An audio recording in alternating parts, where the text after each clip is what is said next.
And the problem is we have engineers, people coding, trying to make software for people in the home services that have never done it. And so they over-engineer things. And that's why when people look at new software, especially in the home service space or anywhere, they just want to take a nap. Chad Peterman here, and you are listening to Can't Stop the Growth, a platform for leaders and teams to grow and thrive. We highlight the importance of personal development, pursuing greatness, and always chasing your potential. Let's get into it. Hello, and welcome to another episode of Can't Stop the Growth. I'm your host, Chad Peterman, and today I have a guest on here who blends two things that I think can get a little bit messy when we think about scaling a company. How do we integrate technology within the company, but also work to scale our companies efficiently? Our guest has been a home services entrepreneur and now currently serves as the Chief Revenue Officer of LiveSwitch. We'd like to welcome James Hatfield to the podcast. Welcome to the podcast, James. Thanks, Chad. Happy to be here. Looking forward to the time. Yeah. Absolutely. Yeah, I'm excited. As we were talking before we got going, kind of looking into listening to some of the episodes that you've done and reading a little bit more about your background. I think that this is going to be a conversation that provides a lot of useful information for our listeners. As I said at the beginning, as it relates to technology, how you guys at LiveSwitch are really kind of, really changing the game there. I told you before, I'm going to ask a lot of selfish questions because I'm very interested in this software. But I guess before we get started, maybe give listeners a little bit of your background and kind of things of that nature. Yeah, as Chad said, I used to own and operate painting and power washing companies. I didn't really come from much blue-collar family. Grandfather didn't graduate high school. Father, self-made guy, built his own home. So I knew how to work with my hands. And so when I graduated high school, it was like, all right, I got to put food on the table. Let me do what I know. And like most folks, like we're good at doing something and we become accidental business owners. You know what I mean? So then it's like, oh, I got staff, I got teams, I got to understand the books. And I'm going into the bookkeeper and they're speaking English to me. And I'm like, I don't understand what y'all are talking about. I was like, that's probably not good. And so I was like, all right, time to go back to, in that case, when college was affordable, state school, learn accounting, learn business, bring that back to my business, take care of my teams. But that changed everything for me. After graduating, I actually got off a ladder and got into technology somehow. But I made the big switch from the ladder to technology. And I know we'll talk more about that, but went from home service guy to tech nerd. So I'll give you my lunch money later, Chad. Yeah. Tell me a little bit, let's start off kind of in that home services space. Like what were some of you mentioned the challenge of, not understanding all the parts of the business or more so probably not knowing what you don't know. What were some of the challenges that you faced early on and how did you try to, kind of work to overcome those? Yeah. I mean, obviously you're always going to have a challenge finding good people. I don't care what business you're running, people, and including ourselves, are the problem, right? We get in our own way, and learning how to grow sometimes depends on how well we can build up others and how well we're willing to put our hands on the plow when we need to do that. So, finding good people, retaining good people. Obviously, for me, the budgeting side, the business side was tough. I was always good at making beautiful things, but making a house shine in a good way. And then I had to understand the books so I could make sure we weren't running a nonprofit. I wanted to make sure my business had its ducks in a row. And there's so much more to learn, than just what your trade is. So I think being humble, learning to where those holes are, listen not only to your team, but surround yourself with good people. I had good people around me telling me where the holes in the boat were. So I think plugging those different pieces really can help me to scale and grow a company that was profitable. And it also is a business that didn't always depend on me. Like I could actually take on a vacation most of the time.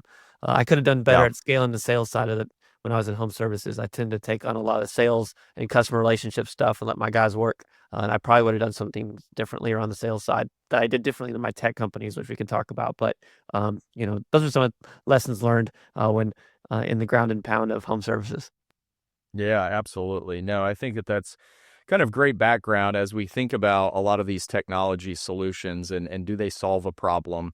Are the people that are coming up with them, are they familiar with the problems that, these companies are running into? Have they spent time in it? And so I think your background probably lends itself to providing a little bit more, kind of instructional advice is like, hey, I know you're going through this because we are, or we did, better said. But when you think about, the home services, obviously you're kind of blending that kind of blue collar kind of, and then with the business side of things and trying to mesh those.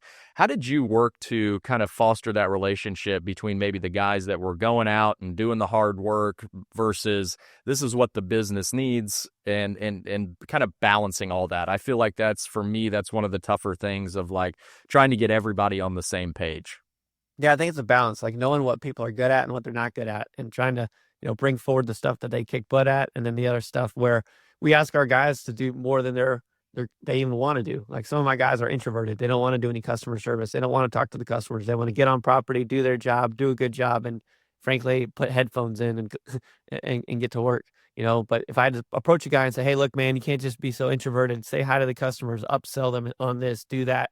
It'd be like telling my accountant bookkeeper to get on a ladder and get the sprayer going, and let's get the eaves taken care of. Like it's just not right. And when you're smaller, you do have to wear more hats. And I think if you're a dynamic owner, that's super helpful. But also knowing where you're weak at, like maybe you suck at a certain part of the business, and you got to go and, like I said, I had to go and educate myself while keeping the wheels going.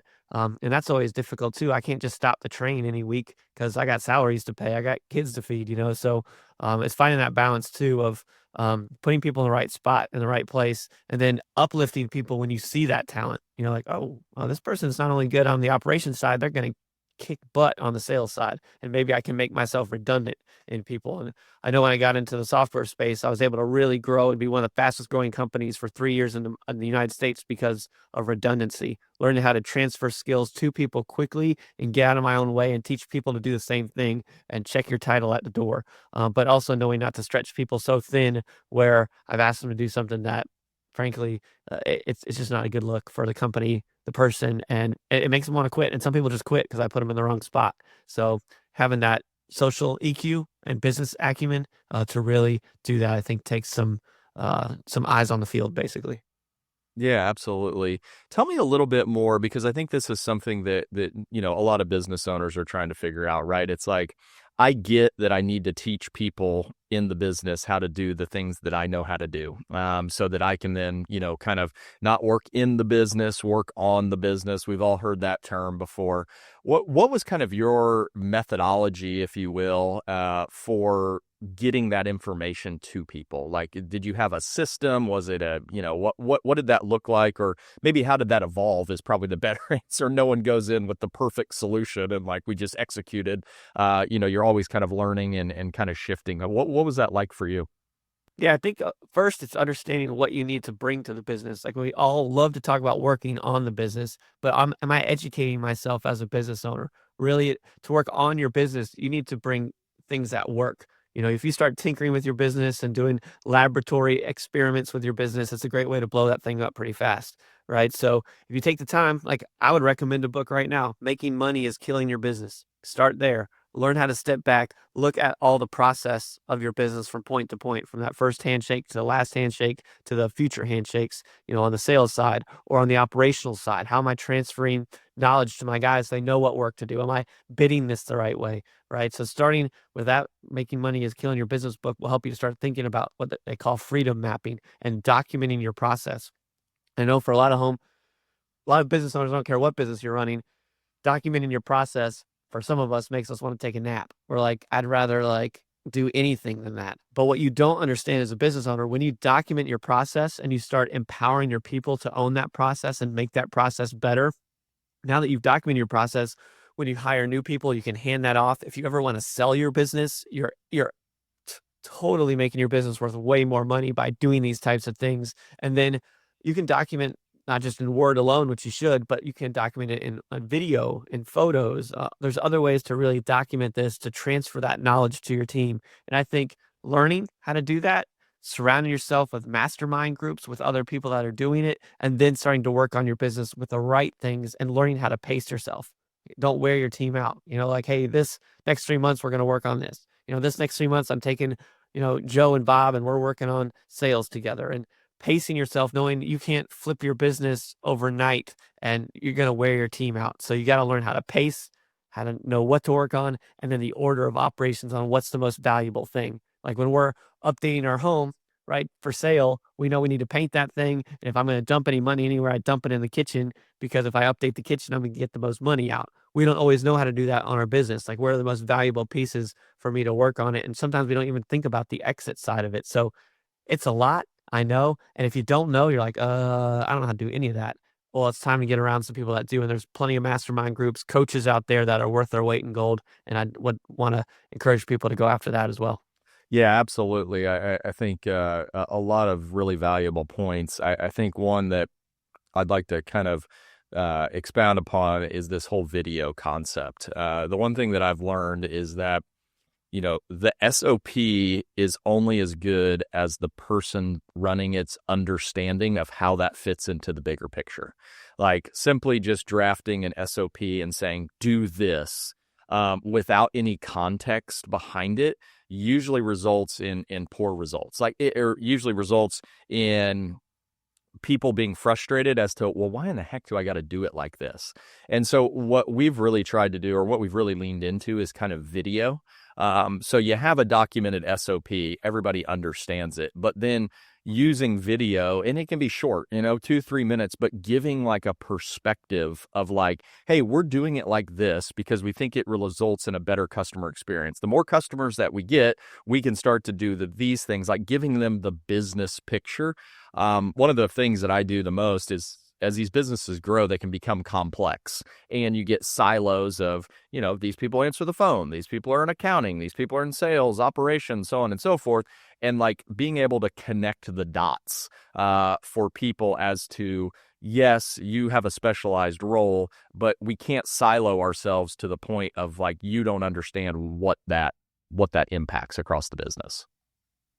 Yeah, that's exactly right. And how we document matters, right? Not everyone's a good Hemingway where they can just wordsmith everything. Yeah. Some of us don't even like to write things out. So we ask our team to write things out. They're like, hey man, that's just not my bag, or I forgot, or all those things. So having something that's an easy way to communicate and an easy way to pass that communication on down the line, from when the salesperson sold it to the operations team looking at what was sold, to the finished product, to customer testimonials. And you can start flowing, video documentation throughout everything, and it's so much easier, and sometimes than just writing everything down. Although I would say we all want redundancy, so you should definitely, not only have video, write things down as well.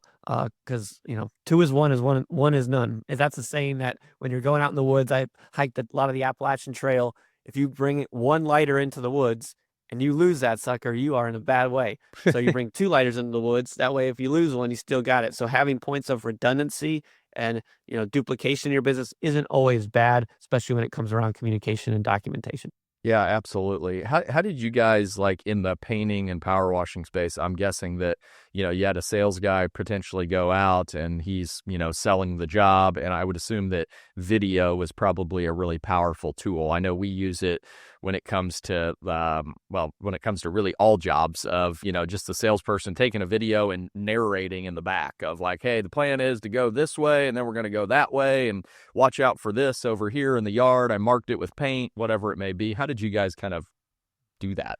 Well, I'm going to date myself, right? Because a lot of stuff I did was the old school techniques, but you can apply software on top of the old school techniques. So nothing's really new under the sun. You know what I mean? Some Yeah. stuff's just good business acumen.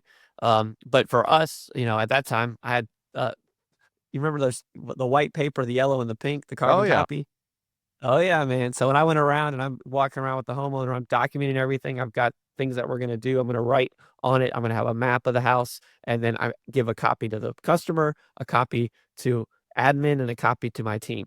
Right. And that's done now, obviously with software, but knowing how to communicate to the customer, communicate to my administration side, and communicate to my operational side is key, and keeping everybody on the same page. So my operational team knows what my sales team sold, and then it keeps the customer. Well, you said that you were going to paint my shed as well. And I'm like, well, it's not on the spec sheet.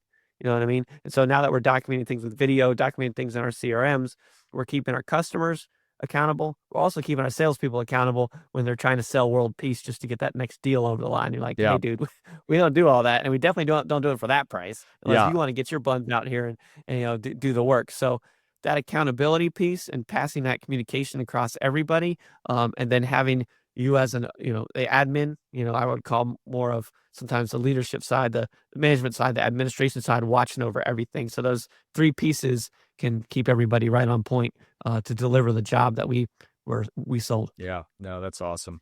All right, so you're in home services, you're in the painting and power washing space, and then you make the kind of the switch to kind of the software side. So tell me a little bit about how, as you described yourself, hey, I knew I need to go work hard, and this is how you get it done. To kind of migrating over to the software side of things.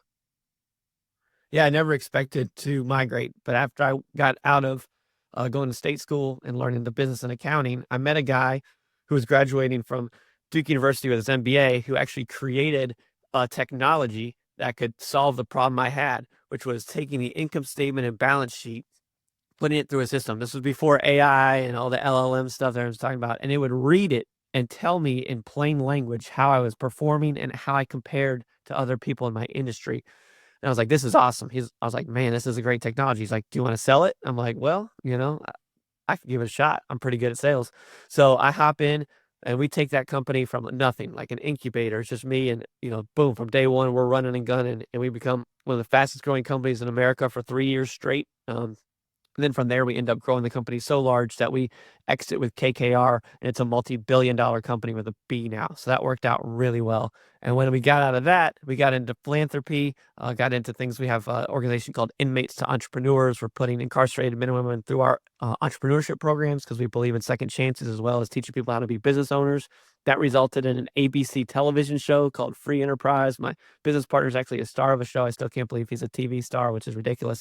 But then we went in and we were like, hey, let's get back into technology. And so instead of starting from scratch, we found a company and we looked at hundreds of them. They were out of Vancouver, Canada, but we brought the company into Raleigh, North Carolina, and it's a 16-year-old company.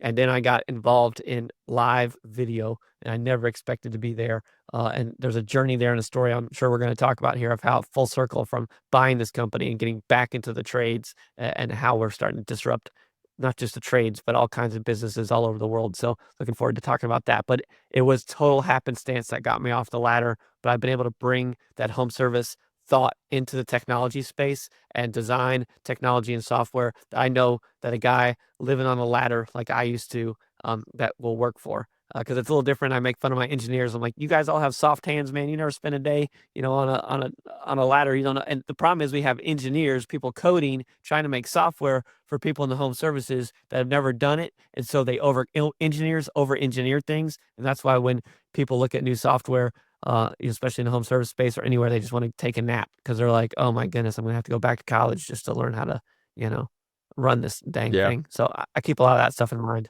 too as we design Yeah, things. no, that's awesome and great perspective. I think the softwares that we have used and found really beneficial are the ones where either the founder spent time, in development stage in a side of business, like, hey, I'm just going to build this alongside watching your people do this, or people who, their parents were in the trades or, whatever, like they have an understanding and appreciation for like, this can't be super complicated. Like that a software engineer is not going to be using said product. This is going to be someone who really doesn't even want to use software, but if it makes life easier, then okay, I'll give it a shot.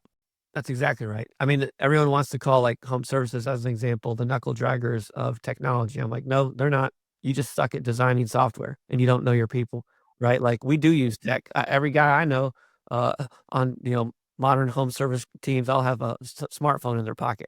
I think they give you one when you're born, right? And there's certain apps they use and they like. And I mean, back in my day, we had Nextel walkie-talkie.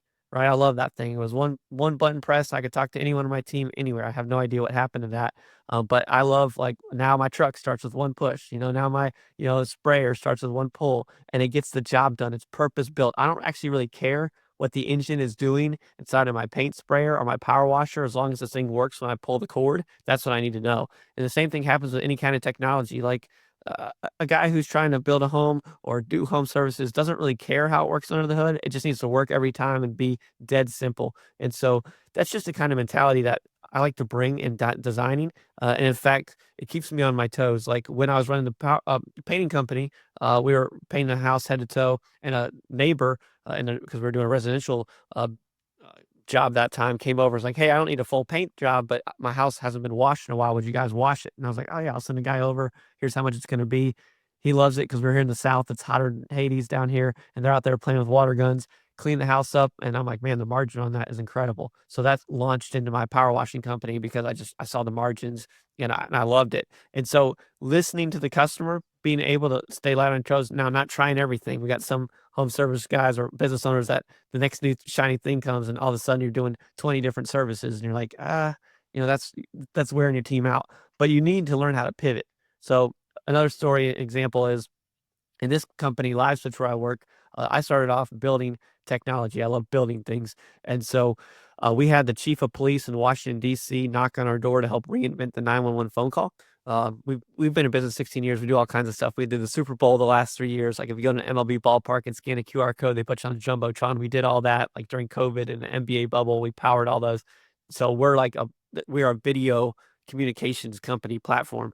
So when the chief of police came, I had to think about how can I get in to your cameras when you're compromised as a citizen. You have no time to download an app. There's no training time. It has to be so simple that someone who's compromised can use it. And I came up with the idea, oh, we'll just send a text. You'll tap it and we'll tap right into your cameras. You'll point the camera at the situation, and that live feed will go right to the police car, fire truck, emergency medical, so they can see what they're driving into. And so that was like, well, I wonder who else could use this. And of course, that led me back into home services because it reminded me of the Nextel walkie-talkie. Rather than just hearing my guys, now I can see what they're seeing or a customer is seeing, and we're starting to weave live video throughout everything. And so the point is for everyone listening is keep your eyes up on the field. You might need to pivot or tweak your business a little bit to find where you're supposed to really set off and get that, growth because you just pivoted just an inch to the left and you're like, okay, boom, there's where all the money was. It's kind of like the promised land was always right there, guys. It's right there, and you're banging your head against the wall, and all reason why your moneymaker was just always right there. But you got to keep your eyes up and you got to listen to your customers and find the money, Yeah, so to no, that speak. makes a whole lot of sense. So let's let's dive into kind of LiveSwitch. So obviously, just from that kind of intro, you guys do a lot of stuff. The bulk of our listener base is home service based. How are people utilizing your software in kind of the home service space? Yeah, they use it the whole way across. So we think about it as the customer buying experience, right? So if someone needs a plumber near me, right, the toilet won't stop running. What do? They go to Google, right? Usually they write plumbers near me. The list comes up. If they don't already have a plumber, they're looking for who has the most stars. They go to the website. They either tap on a button to request a quote or most likely call your phone number, right? So the first thing that everyone needs to do is pick that phone up. I literally was on stage in Orlando a couple months ago, secret shopping power washing companies on stage, and I called the one with 766 5-star reviews, rang 9 times and went to voicemail. What a shame. 766 5-star, can't pick up phone, right? So we want to start right there. Pick up that dang phone and say hello, right? And I hope everyone's doing that well, because not everyone is. And if you don't trust me, secret shop your business, secret shop your competitors, and see who's picking the phone up.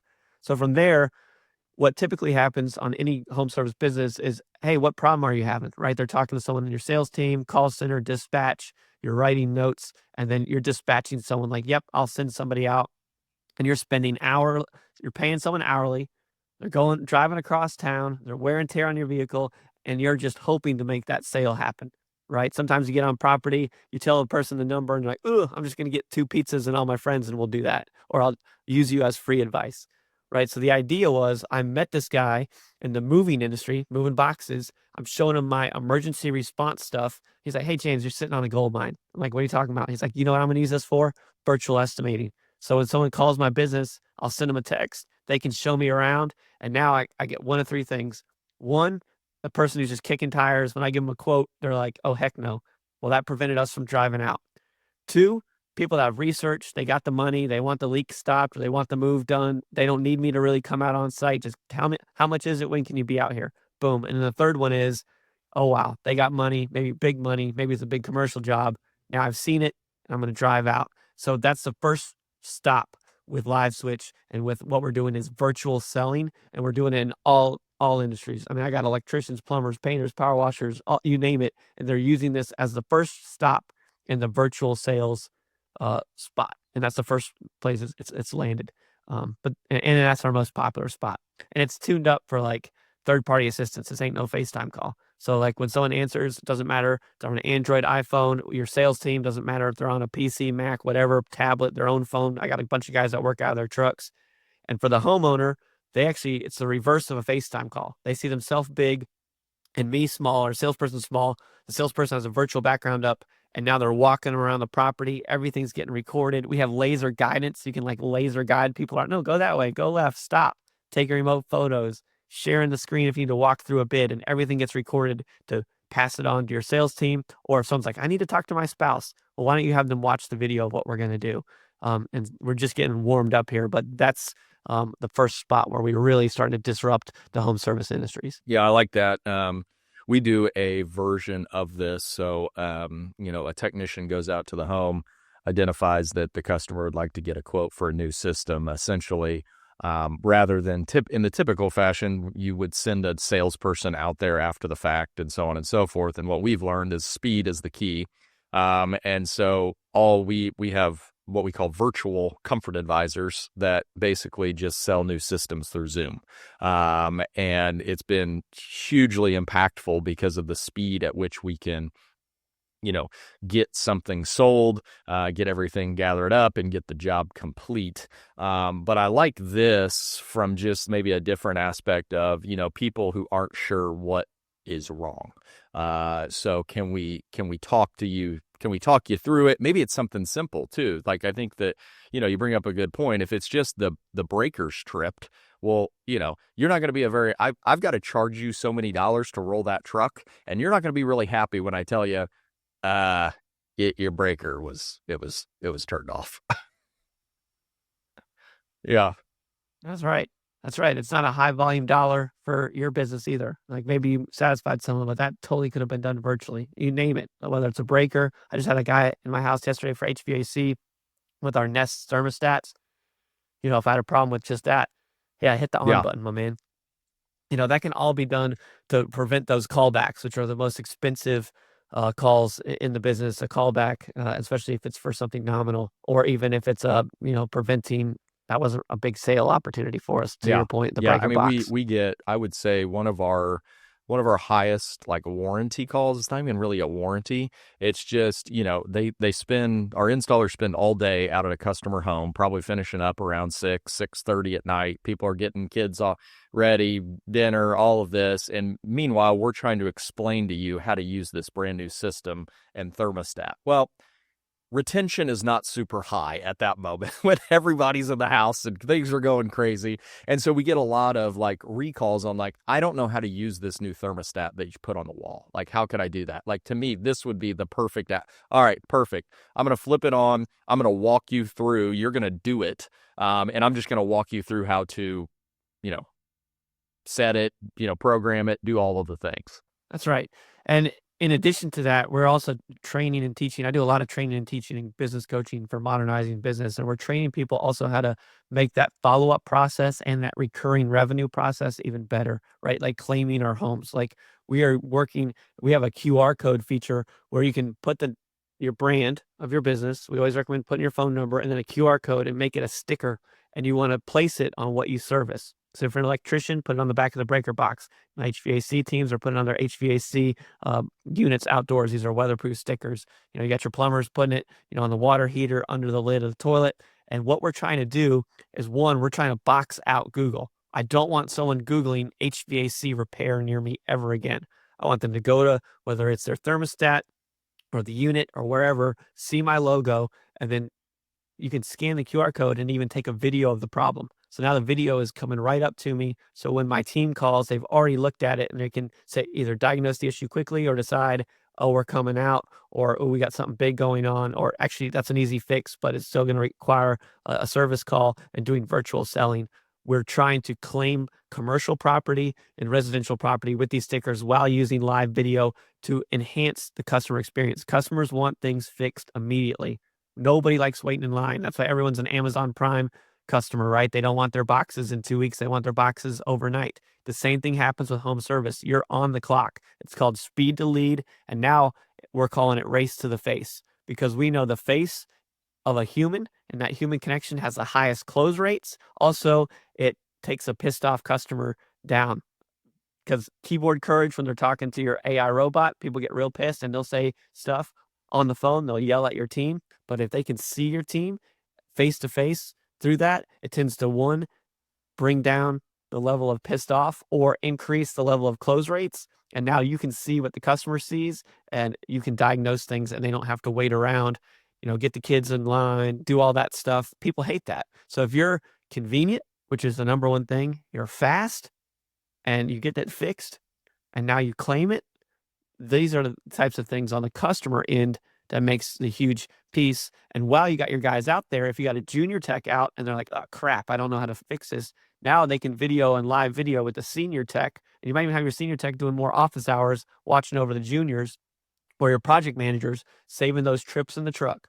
Windshield time is the killer of all bottom lines, right? So like the less we can do that, the more money I'm putting in my company's back pocket as well. So these modern systems, now that everybody has a cell phone, you got to use them now. And so the problem is there's no companies out there with live video. We're only one of 4. So now you're finding us under the hood of Service Titan, under the hood of Jobber, under the hood of HubSpot, under the hood, because we are the live video company, and that's where we're coming in, disrupting everything. So let's take a listener through kind of that, because I think what you're talking about is hugely beneficial and applicable. So let's just say we use the QR code. I put it on the water heater.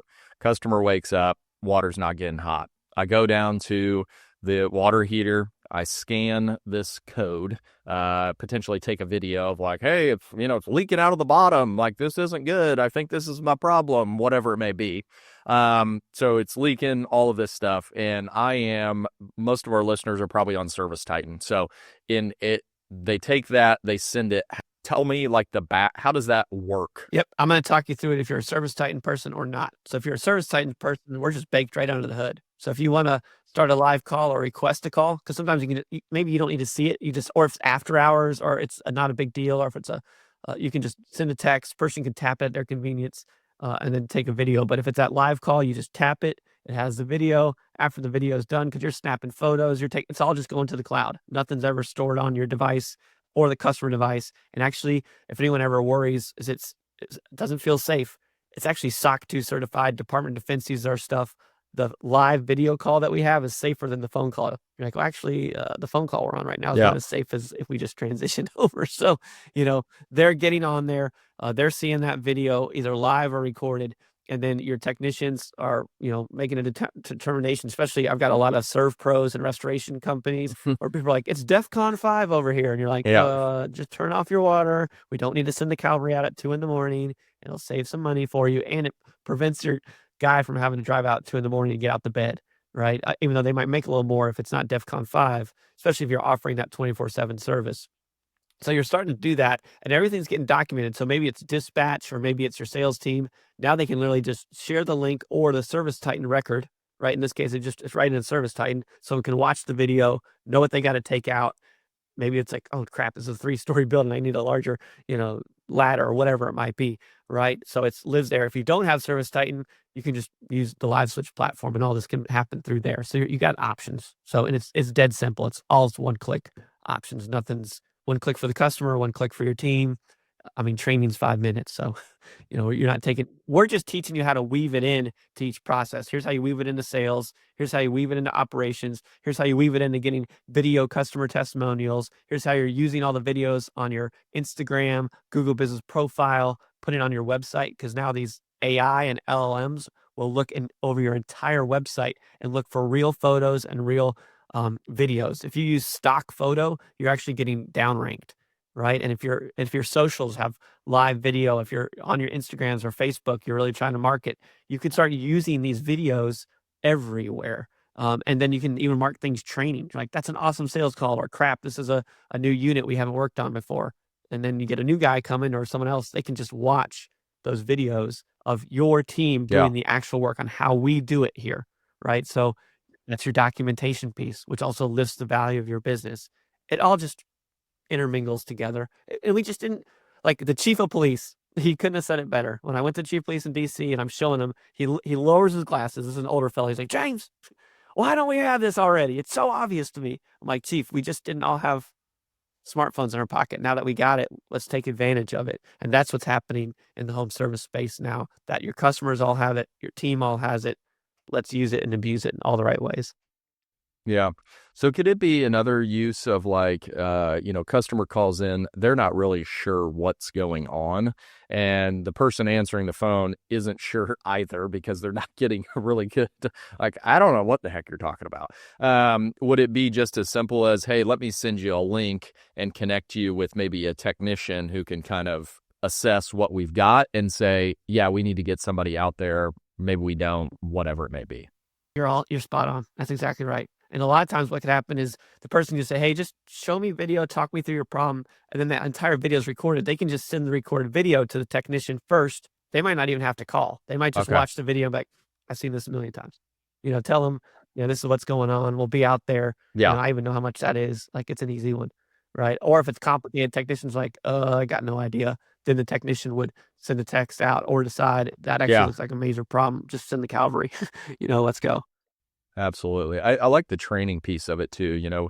As we've grown, we've kind of created kind of global tech support, and we kind of have like a, technical train of, kind of, what do they call it? Calling tree of like, hey, if you got a problem, you call this number and it's going to ring through all the people that know what the heck to do, so that you can get a hold of somebody. But yeah, I would imagine that there are a lot of instances where people are like, hey, just FaceTime me and turn your camera around and like, show me what you've got. Your platform seems a little bit more cohesive and, you can do different things. So how would you compare it to like a technician and a manager FaceTiming each other? Like, what are the perks of using your platform?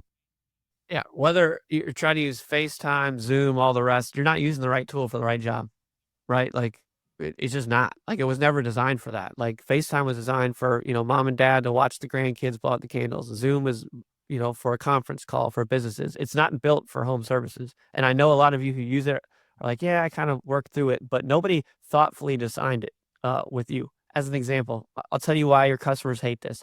Zoom, they got to download an app. We don't do apps. No one wants another app. If you ask someone, hey, can you upload photos or videos? Nobody wants to do that. Your guys probably have in their photo reel just taking up all kinds of space on their phone, their personal phone. Maybe you issued it to them. Pain in the butt, and you can't even search that, right? You're like, oh, I forgot what job that was. Safety. Safety's fine in the Zoom and a FaceTime arena, but think about this from a customer's perspective.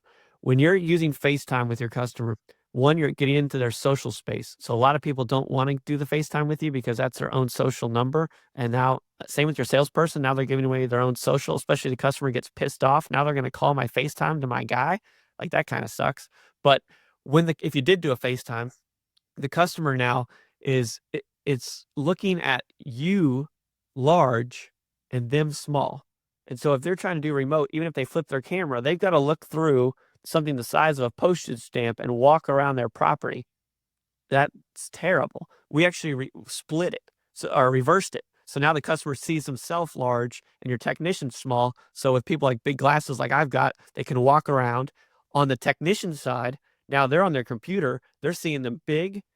They can take remote photos. Like, hey, stop. Let me take a remote photo. We have a laser guidance system. Walk this way. We actually call it the grandma guidance system. Walk that way. Stop there. I need to get the serial number. Let me take a picture. Hey, hold up your driver's license. I can share my screen. All of it gets recorded to the cloud, and it gets, goes to the right place in Service Titan or easy to find. Because what happens if your salesperson quits the next day? Now they're taking all those photos and videos on their phone, away. So it's protecting you as the business owner. It's just, you're using the wrong tool for the wrong job. You can do it. I mean, I can power wash something with a brush and a bucket, or I can get my power tool out and get it done in a minute or two. So, and then it's just all recorded as well. Yeah. We're not even on the same playing field, right? When we always affect you, hey, when you're ready to graduate to professional tools, professional commercial grade, give us a Yeah, call. no, that makes a whole lot of sense. And I know that it's a frustration for even our technicians out in the field. Like they have an iPad, but when you're in a tight closet or something like that, you can't get the iPad in the damn closet. It sounds like a simple thing, but they've got to end up taking pictures with their phone. And then, some of the guys have figured out how to push the photos over to Service Titan and all of this stuff. But some of our older gentlemen, they're like, they're onesie, twosie, and they're like, this sucks. And I'm like, yeah, the way you're doing it, that is not very good. But with your stuff, it seems like it's very seamless. I just go to one place. I can take video, pictures, do whatever I need to do, and it's going to move to Service Titan and be on that job so that whoever goes out there has access to all of that. Yeah, I mean, I haven't really found a serious company that's really using FaceTime. Yeah. Like, they'll use it as a one-off when they have to, but I'm like, of course you're not using it. It's a terrible tool. Like, it's not meant for that job, and once we get this on the ground with people, like, the owners will be like, "James, we went from doing, like, a virtual call once a month to now where you're like, man, if we have to drive out, we're banging our head against the wall. Like, I wish Yeah. I could you're getting all that time back, right? That you're getting the bottom line back and the customers. I mean, so many of Yeah. your customers will be like, why doesn't everyone do this? Like this, it'll seem obvious once you have it, but until you really start to implement it in the business, like it's like telling someone who's Yeah. never had vanilla ice cream what vanilla ice cream tastes like. I'm like, I can try to explain it, but just eat the dang Just, thing and you're yeah, gonna it's know it just tastes eat the great, dang thing. especially with some chocolate sauce. That's Yeah, hilarious. Well, James, I exactly. really I want to be conscious of time here. I know we're kind of butting up here on the hour, but really can't thank you enough. This is the first time that I've heard of this. As I said at the very outset, I'd let listeners know I was going to ask a lot of selfish questions because I'm very interested in how this can help. I guess for at this point. What is the best way if someone's interested, like, hey, we're using video a lot, this seems like a better solution, like, well, what's the best way for people to learn more about this? Two things, and I make the promise to Chad and the team that anyone listening to this, I won't farm you off to my sales team. I'll take you directly because you're spending time educating yourself, taking that next step. So one, you can find me on LinkedIn, James Hatfield, look up LiveSwitch, LiveSwitch, or two, go to our website, liveswitch.com, click demo, ask for James. Like I heard, James on the Can't Stop the Growth with Chad. Like I want to talk to him and I will talk to you. I've run businesses. I teach at like different academies and I teach business owners. I used to be one, so we can just have a frank conversation. I'll walk you through everything. And if you make that extra effort, we don't discount our product, but I told Chad I'd give something extra. So I have a special growth 10 code that I will give you that'll even take money off because you spent time doing that. But before you do that, I want to challenge you to do something I bet none of anybody listening will do. But hey, I'm just going to try it. What Chad and team are doing, I Can't Stop the Growth, is incredible. What you're already doing, listening, whether you're in the truck on the way to a job right now, is incredible. I want to ask you to share this with someone else, not just this show you're listening to, not about me. I'm talking about sharing what Chad and team are doing because I'm sure he's not making buckets and buckets of money from this podcast. He's doing it because he cares about his industry. He cares about giving back. And I want to challenge you to share this. And you always hear the like, unsubscribe and smash the like. Forget that nonsense. Like I'm saying, like make your industry better and share what you're learning, even if it's just with your team. Just please do that for me. And I'm going to ask you when I meet you if you did it. If not, I'm not giving you the discount code. How about that? So there you go. I love it, and can't thank you enough for giving that to listeners. I'm really interested in kind of exploring this for our team, and seeing how we may be able to utilize something like this to, as you said at the outset, it's all about the customer experience. How do we make things easier, more efficient, and make them happier is the end, is what we're all after. So how do we utilize technology in the most efficient manner possible, not trying to piece all these things together and it's really clunky. And then by the end of it, we had good intentions. However, those get, kind of entangled and everybody's like, well, that kind of sucked, like I thought it was going to be better. So again, appreciate your time, appreciate you sharing. Thanks for all of your support of home services and the trades. I think we're on a very good path as it relates to technology and how we're leveraging it and hopefully providing a better customer experience for all of our customers. So thanks again. I really appreciate it, James. Thanks, John. Thanks for having me. Thanks for tuning in. If you'd like to connect with me personally, you can find me at chadmpeterman.com. To see what our team's up to, you can visit petermanbros.com. Don't forget to check out the YouTube channel and consider joining the CSTG arena. As always, keep growing out there.